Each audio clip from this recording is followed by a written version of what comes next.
Welcome guys. अभी हम लोग बात करने वाले हैं म्यूचुअल इंडक्शन, म्यूचुअल इंडक्टेंस क्या होता है, म्यूचुअल इंडक्शन के दौरान कितना ईएमएफ जनरेट होता है कॉइल में, और फिर अगर दो कोएक्सियल सोलेनॉइड्स है तो उनके बीच कितना म्यूचुअल इंडक्टेंस होगा, क्रिएट होगा, वो जानेंगे हम लोग। कपलिंग फैक्टर क्या होता है वो समझेंगे, और फिर जानेंगे इंडक्टेंस जो है उसका कॉम्बिनेशन वगैरह, यानी कि इंडक्टर वगैरह का अगर कॉम्बिनेशन करते हैं, सीरीज पैरेलल कॉम्बिनेशन, तो वो सब चीज़ भी हम लोग जानेंगे, कपलिंग फैक्टर सारा चीज़। ठीक है, तो वीडियो के अंत तक आराम से जुड़े रहना है सारी जानकारी के लिए। और हाँ, एक बात और, जो भी चीज़ मैं पढ़ाऊंगा उसका पीडीएफ नोट्स आपको हमारे वेबसाइट www.physicsbyamanwar.com इस पर मिल जाएगा। ठीक है, वहाँ से क्लास 12 के सेक्शन में वहाँ से ईएमआई से ले सकते हो, जैसा कि और भी चैप्टर्स का और भी टॉपिक वगैरह का लिया है आपने। ठीक है, तो बात करते हैं म्यूचुअल इंडक्शन के बारे में। उम्मीद करते हैं कि इससे पिछले वाला जो क्लास है, सेल्फ इंडक्शन वाला क्लास, वो आपने कर लिया होगा। ठीक है, तो ही आप ये म्यूचुअल इंडक्शन देख रहे हो, नहीं तो पहले उसको देखना है फिर ये करना है। तो म्यूचुअल इंडक्शन क्या होता है? म्यूचुअल यानी एक दूसरे को मिला करके परस्पर, जैसे कि म्यूचुअल फंड्स वगैरह का नाम सुना होगा इससे पहले अक्सर आपने। तो म्यूचुअल यानी कि आपस में इंडक्शन कराना। ठीक है, एक दूसरे को, दो कॉइल मिल करके एक दूसरे में आपस में करा रहा है। जैसे क्या है कि मान लिया जाए ये एक कॉइल है, ठीक है, और ये कॉइल में यहाँ एक वेरिएबल रेसिस्टेंस लगा हुआ है, बैटरी है। ठीक है, हम लोग जैसे जैसे क्या करेंगे, इसमें का करंट को चेंज करेंगे, तो यहाँ ये जो करंट है इसका, तो करंट वेरी करेगा, रेसिस्टेंस, वेरिएबल रेसिस्टेंस होने के कारण करंट का मान बढ़ेगा घटेगा बढ़ेगा घटेगा, जिस कारण ये जो मैग्नेटिक फील्ड अपने पास बना रहा होगा, ये मैग्नेटिक फील्ड तो बना रहा है ना म्यू नॉट एन आई, या इसके आसपास मैग्नेटिक फील्ड तो बना ही रहा होगा ना, कॉइल के आसपास भी होता है मैग्नेटिक फील्ड। तो ये जो मैग्नेटिक फील्ड बना रहा है, तो मैग्नेटिक फील्ड लाइंस जो यहाँ से निकल रहा है, ठीक है, तो जो मैग्नेटिक फील्ड लाइंस इसमें से निकला होगा, ये मैग्नेटिक फील्ड लाइंस इससे होकर के गुजरा। अच्छा, अगर इसमें का करंट चेंज करेंगे तो मैग्नेटिक फील्ड ये सब बदलेगा, जिस कारण ये जो मैग्नेटिक फील्ड बदलेगा, तो इसको लगेगा क्या, कह रहे मेरे से मैग्नेटिक फील्ड लाइंस का संख्या बढ़ घट रहा है, यानी कि फ्लक्स बढ़ घट रहा है। करंट बढ़ाएंगे घटाएंगे, जैसे करंट बढ़ेगा मैग्नेटिक फील्ड सब बढ़ जाएगा, तो इसको लगेगा कि फ्लक्स बढ़ गया। करंट कम किए, मैग्नेटिक फील्ड लाइन सब का संख्या कम हो गया, तो क्या लगेगा, क्या कि इसको कि फ्लक्स कम हो रहा है। तो यानी कि इसमें, इस कॉइल में करंट को अगर हम लोग वेरी कराते हैं, करंट को बार बार क्या करते हैं, वेरी कराते हैं, तो मैग्नेटिक फील्ड या फील्ड लाइंस का संख्या इससे होकर के बार बार बदलेगा। तो इसको लगेगा क्या, कह रहे मेरे से भाई मैग्नेटिक फील्ड लाइंस जो है, मैग्नेटिक फील्ड लाइंस जो है उसका संख्या बार बार बदल रहा है, यानी कि फ्लक्स चेंज कर रहा है। तो चलो ये क्या करेगा, अब फैराडे लॉ के अनुसार फ्लक्स बदलने के कारण इसमें क्या जनरेट होगा, करंट जनरेट होगा, ईएमएफ जनरेट होगा। तो मान लो इसमें कोई ना कोई एक करंट डेवलप हो गया। ठीक है, तो ये इसमें जो करंट हुआ किसके कारण, इस वाले कॉइल में जो करंट हमारा चेंज कर रहा था ना, फ्लक्स मैग्नेटिक फील्ड जो चेंज कर रहा था, इसके कारण इसका मैग्नेटिक फ्लक्स सब बदल रहा था। ये कहलाएगा मेरा प्राइमरी कॉइल, प्राइमरी, क्योंकि जो मेन काम कर रहा है, जिसमें मेन करंट है, जिसका करंट बार बार बदल रहा है, और इसके करंट के बदलने के कारण इसको लग रहा है कि मेरे आसपास मैग्नेटिक फील्ड सब बदल रहा है, इसके द्वारा यहाँ पर बनाया गया मैग्नेटिक फील्ड सब बदल रहा है। तो फिर फैराडे लॉ के अनुसार इसमें भी करंट और ईएमएफ सब जनरेट हो जाएगा, वो तो अलग बात है। ठीक है, ये मेरा क्या है, सेकेंडरी कॉइल कहलाएगा। ये कैसा, सेकेंडरी कॉइल कहलाएगा ये, और ये मेरा प्राइमरी कॉइल कहलाएगा। ठीक है, बेस्ट पीडीएफ नोट्स आपको मिलेगा हमारी वेबसाइट पे, याद रहे आपको, तो वहाँ से ही आपको अच्छे तरीके से लिख लेना है। पूरा का पूरा ध्यान आपको सिर्फ और सिर्फ समझने पे देना है, फिलहाल शांति से समझना है। ठीक है, तो प्राइमरी कॉइल है, ये सेकेंडरी कॉइल हो गया। क्योंकि प्राइमरी इसीलिए क्योंकि इसका करंट बदल रहा है, इसके बदलने के कारण इसको लगा कि अच्छा मेरे आसपास मैग्नेटिक फील्ड से बदल रहा है, तो चलो हम भी इसमें अपने आप फैराडे लॉ के अनुसार करंट ईएमएफ जनरेट करते हैं। ठीक है, फिर अच्छा, तो आखिर ये म्यूचुअल इंडक्टेंस है क्या भाई? जैसा कि सेल्फ इंडक्टेंस आपने पढ़ा था, वैसे ही म्यूचुअल इंडक्टेंस है, उसी ही तरीके का लगभग। इसका सेकेंडरी कॉइल है। सेकेंडरी कॉइल का जो फ्लक्स बदलता है, यानी कि सेकेंडरी कॉइल का जो फ्लक्स है, यानी कि φs, मतलब सेकेंडरी फ्लक्स जो है वो किसका, सेकेंडरी का, यानी इस कॉइल का, वो डिपेंड करता है इसके मैग्नेटिक फील्ड पर, प्राइमरी के मैग्नेटिक फील्ड पर, और इसका जो मैग्नेटिक फील्ड है वो डिपेंड करता है किस पर, करंट पर, प्राइमरी के करंट पर। यानी कि सीधा सीधा कह सकते हैं कि इसका जो फ्लक्स है इसके मैग्नेटिक फील्ड और इसके करंट पर निर्भर करता है। सेकेंडरी का जो फ्लक्स है उसमें जो फ्लक्स बदल रहा है वो यहाँ पर बदलने वाले करंट जो अगर बदलेगा उसके करंट ज़्यादा हो जाएगा तो इसको लगेगा फ्लक्स ज़्यादा हो गया, मैग्नेटिक फील्ड ज़्यादा महसूस होगा। तो सेकेंडरी का जो फ्लक्स है निर्भर करता है किस पे, प्राइमरी के करंट पर। इसका जो करंट है ना IP, इस प्राइमरी के करंट पर निर्भर करता है इस वाले कॉइल का फ्लक्स। करंट ज़्यादा तो मैग्नेटिक फील्ड ज़्यादा, फ्लक्स ज़्यादा इसको लगेगा ज़्यादा करंट, ठीक है, ज़्यादा फील्ड लाइन्स महसूस होगा, ज़्यादा फ्लक्स महसूस होगा। तो इसका फ्लक्स किस पे निर्भर कर रहा है, इसके करंट पर। करंट बढ़ेगा तो इससे भी फ्लक्स बढ़ जाएगा, करंट इसमें कम होगा तो इसमें फ्लक्स क्या हो जाएगा, कम। अच्छा ठीक है, तो यानी कि इसका फ्लक्स इसके करंट के अनुसार चल रहा है ना, करंट ज़्यादा तो यहाँ फ्लक्स ज़्यादा, करंट कम तो फ्लक्स कम, ठीक है। तो सेकेंडरी का फ्लक्स प्राइमरी के करंट पे डिपेंड करता है। अगर यहाँ से हम प्रोपोर्शनलिटी का साइन हटाएं तो एक कांस्टेंट आएगा, यही कहलाएगा म्यूचुअल इंडक्टेंस IP। और ये म्यूचुअल इंडक्टेंस बराबर फाई एस बटे क्या IP आप लिख सकते हो, फाई एस बटे क्या IP आप लिख सकते हो ना।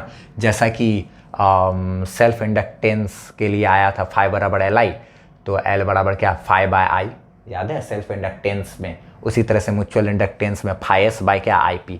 तो यहाँ से म्यूचुअल इंडक्टेंस का एक डेफिनेशन बनाया जा सकता है कि अगर अगर अगर प्राइमरी में इसमें करंट का मान क्या हो, 1 एम्पियर हो, करंट का मान क्या हो 1 हो, करंट का मान 1 हो, तो म्यूचुअल इंडक्टेंस सेकेंडरी के फ्लक्स के बराबर होगा ना। ये जो म्यूचुअल इंडक्टेंस है वो सेकेंडरी में जितना फ्लक्स आएगा, कब, जब प्राइमरी में 1 एम्पियर का करंट होगा तब। तो प्राइमरी में 1 एम्पियर यानी इसमें 1 एम्पियर करंट अगर दौड़ा रहे हैं, ठीक है, तब जो इसमें फ्लक्स का अमाउंट होगा वही कहलाएगा क्या, इन दोनों कॉइल के बीच का आपस का म्यूचुअल इंडक्टेंस। म्यूचुअल इंडक्टेंस परस्पर आपस का होता है, एक दूसरे के बीच का म्यूचुअल इंडक्टेंस। अच्छा ठीक है, तो इसको डिफाइन कर सकते हैं। म्यूचुअल इंडक्टेंस क्या कहते हैं, अमाउंट ऑफ क्या flux in secondary coil when 1 ampere current. Definition यहाँ से नहीं लिखना है, आपको वो नोट से ही लिखना है।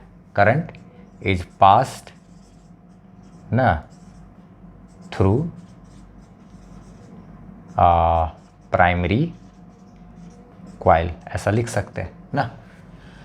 तो क्या है, जब प्राइमरी कॉइल से 1 एम्पियर करंट पास करेंगे तब जो फ्लक्स का अमाउंट होगा सेकेंडरी कॉइल में वही कहलाएगा म्यूचुअल इंडक्टेंस, ठीक है। ये म्यूचुअल इंडक्टेंस है। अच्छा एक चीज़ और, हम लोग इस वाले कॉइल में करंट चेंज किए तो इसमें क्या हुआ, फ्लक्स चेंज किया तो म्यूचुअल इंडक्टेंस आया। तो म्यूचुअल होता है इन दोनों के बीच का बॉन्डिंग से बनता है। म्यूचुअल जो है इन दोनों के बीच का होता है ना। तो अगर मान लो इसमें करंट चेंज किए तो इसमें फ्लक्स बदला, ठीक है, तो इसमें फिर फैराडे लॉ के अनुसार वोल्टेज और ये EMF और करंट सब डेवलप हुआ था, खैर ठीक है।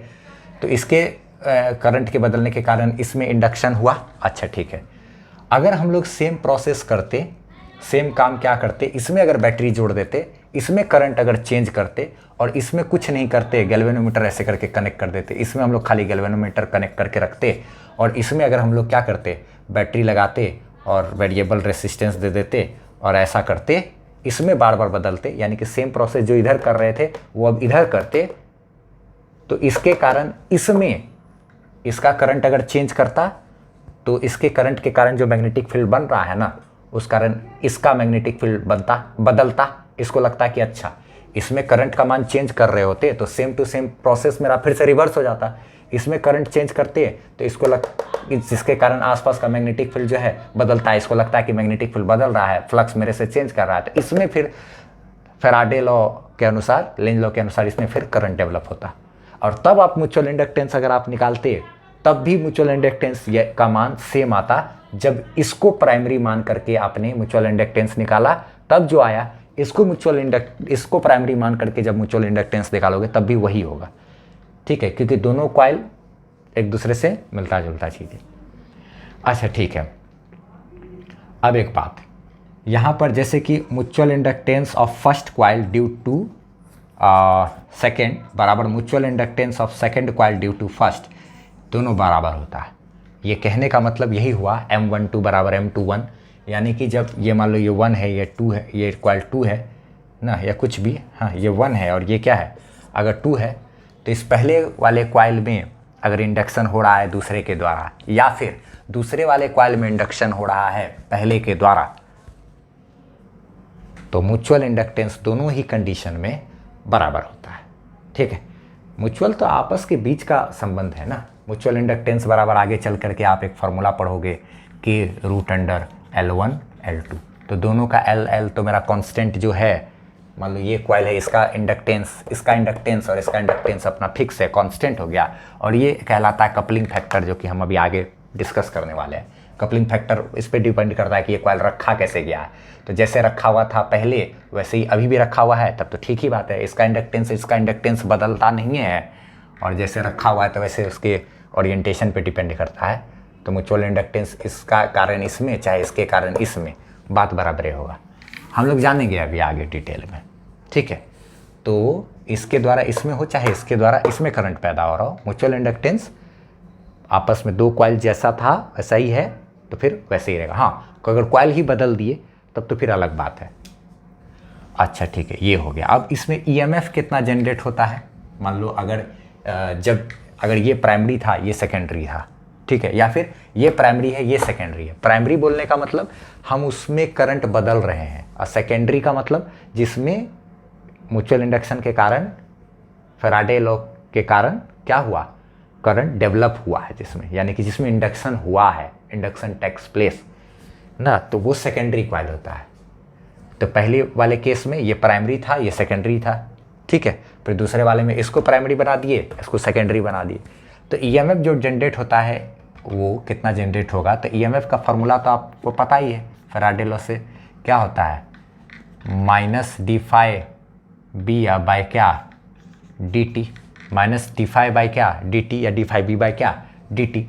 तो ईएमएफ बराबर माइनस, तो क्या बोलते हैं, फ्लक्स की बात करें अगर, तो फ्लक्स का फार्मूला देखो तो आपने क्या अभी निकाला, सेकेंडरी का जो फ्लक्स है वही ना चेंज करेगा।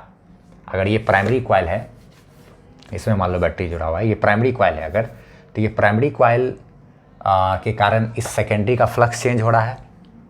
तो फ्लक्स किसका चेंज हो रहा है, सेकेंडरी का, तो उसी के कारण ईएमएफ जनरेट होगा सेकेंडरी में, जो भी सेकेंडरी रहे। तो सेकेंडरी बराबर माइनस ईएमएफ बराबर माइनस डी इंटू फाइस की बात करें तो फाइस बराबर एम इंटू क्या आई पी लिख सकते हो आप, एम इंटू आई पी लिख सकते हो आप, फाइस बराबर एम इंटू आई पी, इतना बाय क्या डी टी। एम एक कांस्टेंट होता है म्यूचुअल इंडक्टेंस, इसको बाहर निकालेंगे तो minus M into d I p या बाय क्या डी टी। करंट में चेंज होगा उसी के कारण ही, प्राइमरी में जो करंट चेंज होगा उसी के कारण ही ईएमएफ जनरेट होगा, किस में, सेकेंडरी में। ये किस में ईएमएफ जनरेट होता है, सेकेंडरी में, सेकेंडरी कॉइल में। तो प्राइमरी का अगर करंट चेंज होता है टाइम के रिस्पेक्ट में, तो सेकेंडरी कॉइल में ईएमएफ जनरेट होता है, वो बराबर ईएमएफ बराबर minus M into d I p by d t. जैसा कि पिछला एक फार्मूला आपने निकाला था, ई बराबर minus L into d I by d T, self inductance था ये, वहाँ पर क्या कहते हैं, सेम उसी कॉइल में ही होता था, यहाँ पर एक कॉइल के द्वारा दूसरे कॉइल में होता है, ठीक है। तो म्यूचुअल इंडक्शन क्या कहलाएगा, इसको म्यूचुअल इंडक्शन जो प्रोसेस है उसको आप ऐसे डिफाइन कर सकते हो कि एक कॉइल के द्वारा किसी दूसरे कॉइल में जब इंडक्शन हो रहा हो तब वो म्यूचुअल इंडक्शन कहलाता है, सिंपल सा है कि नहीं।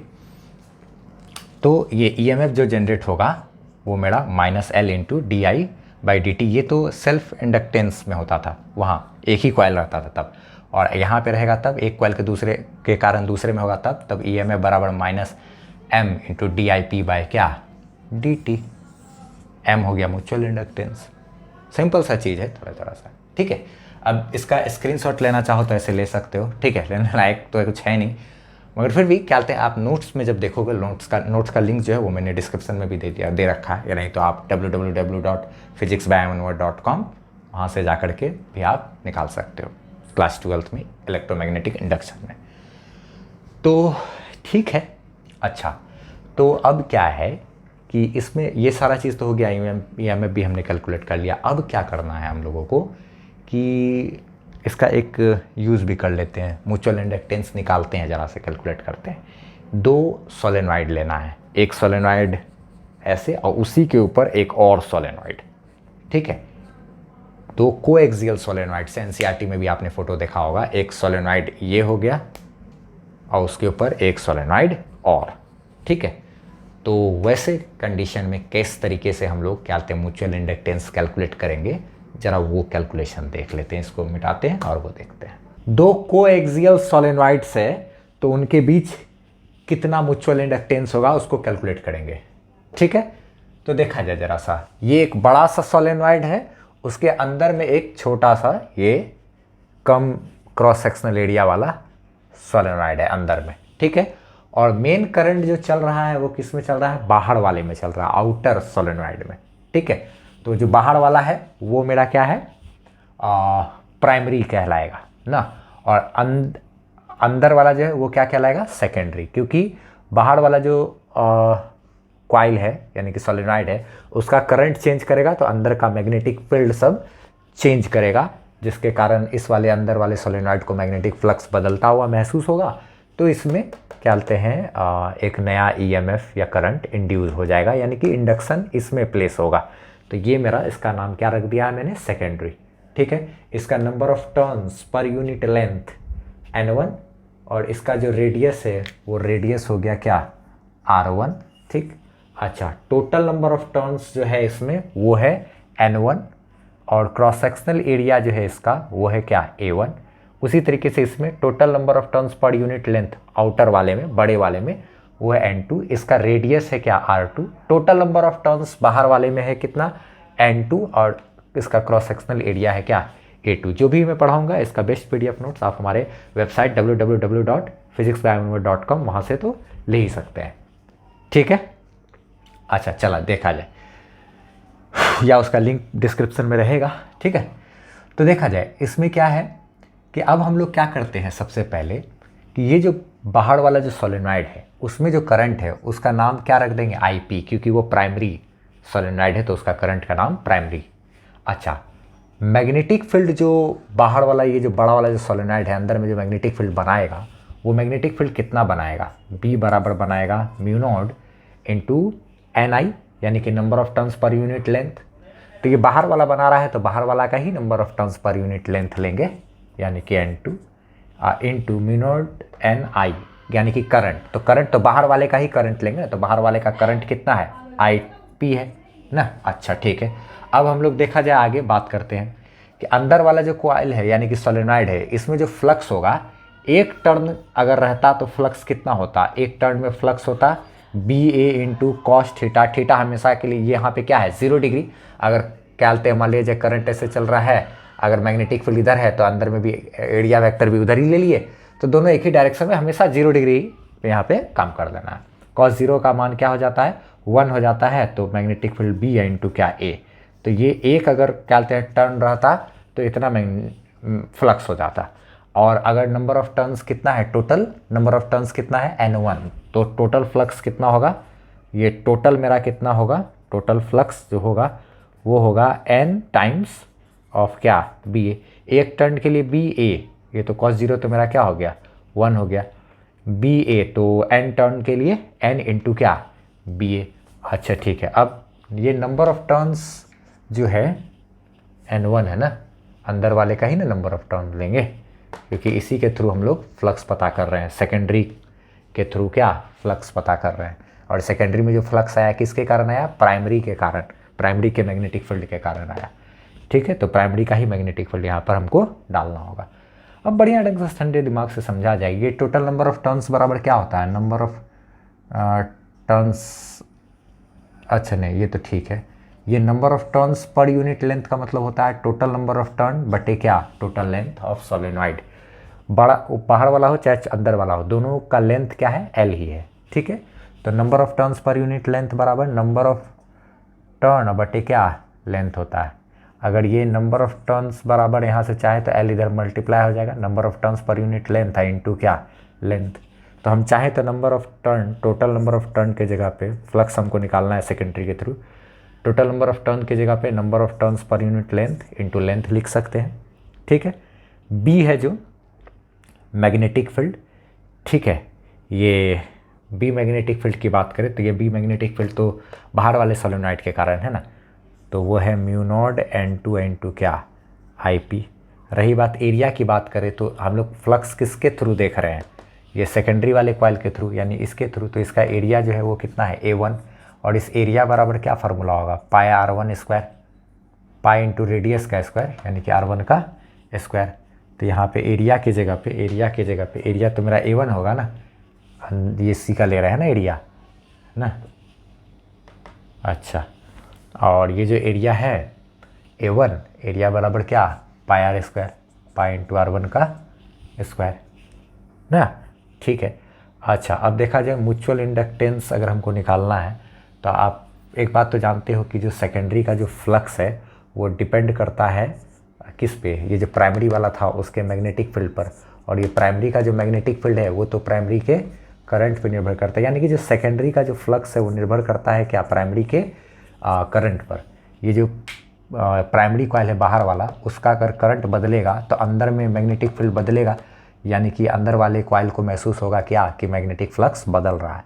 तो यानी कि इसका जो फ्लक्स है सेकेंडरी का फ्लक्स प्राइमरी के करंट पर निर्भर कर रहा है, अगर करंट चेंज करेगा तो अंदर में फ्लक्स बदलेगा ना, और ये प्रोपोर्शनलिटी का साइन हटता है तो एक कांस्टेंट आता है म्यूचुअल इंडक्टेंस, और यही म्यूचुअल इंडक्टेंस बराबर होता है फाई एस बटे क्या आई पी, फाई एस बटे आई पी। तो म्यूचुअल इंडक्टेंस m बराबर फाई एस के जगह पे क्या डालेंगे N1L mu naught N2 I P pi R1 square बटे क्या आई पी से आई पी कट जाएगा, तो म्यूचुअल इंडक्टेंस बराबर N1L म्यू नॉट N2 पाई R1 स्क्वायर। इसी को अच्छे तरीके से अगर लिख दे सजा करके तो म्यू नॉट N1 N2 पाई R1 स्क्वायर L, सजा करके बढ़िया से लिखना चाहे तो ऐसे करके हम लोग लिख सकते हैं ना। तो म्यूचुअल इंडक्टेंस जो आया, दो अगर सोलेनोइड है कोएक्सियल सोलेनोइड्स, उसके बीच कितना इतना म्यूचुअल इंडक्टेंस होगा।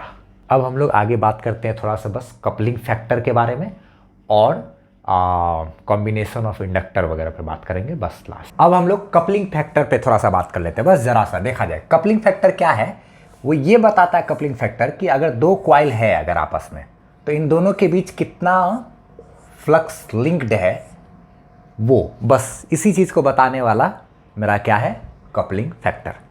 ठीक है ना, flux linked between two coils, इसी चीज़ को बतलाता है कौन कपलिंग फैक्टर। तो इस मान लिया जाए अगर एक कॉइल बना रहा है फ्लक्स, ठीक है, ये जनरेट कर रहा है और टोटल का टोटल फ्लक्स इसको मिल गया, या फिर ये अगर इसमें करंट बदलने के कारण इसमें फ्लक्स, इसमें मैग्नेटिक फील्ड लाइंस आया, यानी कि ये जितना फ्लक्स प्रोड्यूस किया सारा फ्लक्स इसमें लिंक हो गया, यानी कि 100% अगर इसके द्वारा बनाया गया मैग्नेटिक फील्ड लाइंस के द्वारा जितना भी 100% फ्लक्स इसके द्वारा जो जनरेट किया गया वो सारा का सारा इसको मिल रहा है, तो फिर कहेंगे क्या कि यहाँ पर कपलिंग फैक्टर का मान क्या है 1 है।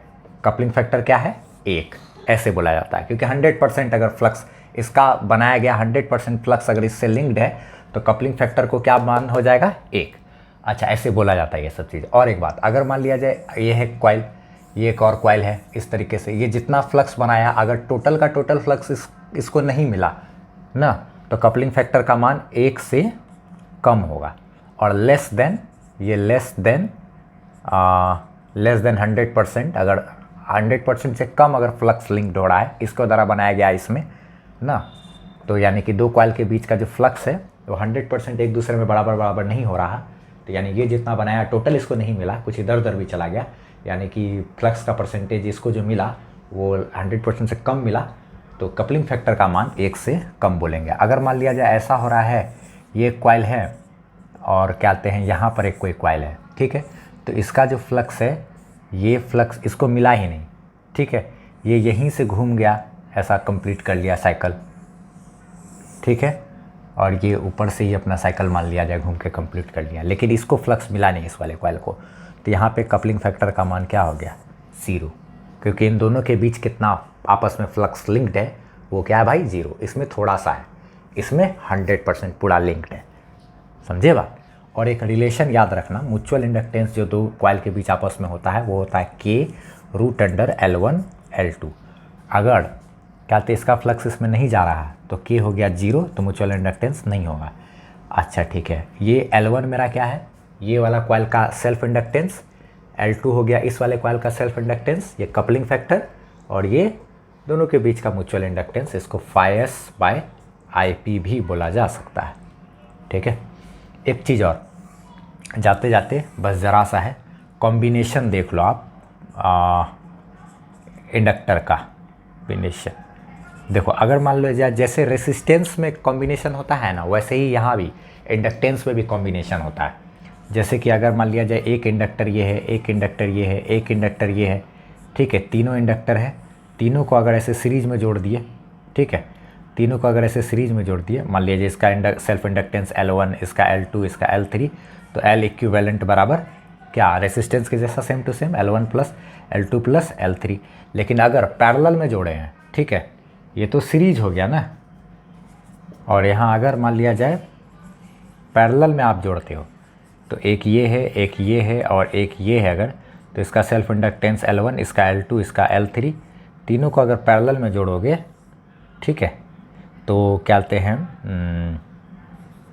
पैरेलल में अगर जोड़ा जाए या AC करंट जो भी रहे, पैरेलल में अगर जोड़ा जाए तो फिर क्या कहते हैं 1/L इक्विवेलेंट बराबर क्या, 1/L1 plus 1/L2 plus 1/L3, ऐसे करके इक्विवेलेंट के इंडक्टेंस निकाला जाता है, ऐसे सीरीज में ऐसे। तो ये छोटा छोटा सा चीज़ आप लोग देख लेना, ठीक है, स्क्रीनशॉट लिया।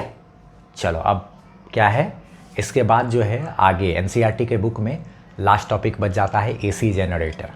ठीक है, तो जो AC जनरेटर है उसको मैं क्या कहते हैं अल्टरनेटिंग करंट वाले चैप्टर में पढ़ाता हूँ। ठीक है, जो मेरा अपना पढ़ाने का तरीका है, तो यानी मेरे अनुसार क्या कहते हैं ये इलेक्ट्रोमैग्नेटिक इंडक्शन का चैप्टर ख़त्म हो गया। ठीक है, अब जो है अगर आप बात करोगे AC जनरेटर की, तो AC जनरेटर जो है उसको मैं पढ़ाऊँगा कहाँ, अल्टरनेटिंग करंट जो चैप्टर है ना उसके फर्स्ट क्लास, उसका जो फर्स्ट क्लास होगा उसमें AC जनरेटर ही पढ़ने वाले होंगे हम लोग। ठीक है, तो मिलते हैं अब, बस हम लोग सीधे अपने कहाँ AC जनरेटर में। आप क्या करो, सबसे पहले NCERT का सारा एक्सरसाइज एग्जाम्पल वगैरह सब कुछ बनाओ और प्लेलिस्ट देखो, फिर बाय बाय, मिलते हैं हम लोग अब अपने नेक्स्ट चैप्टर में। Thank you.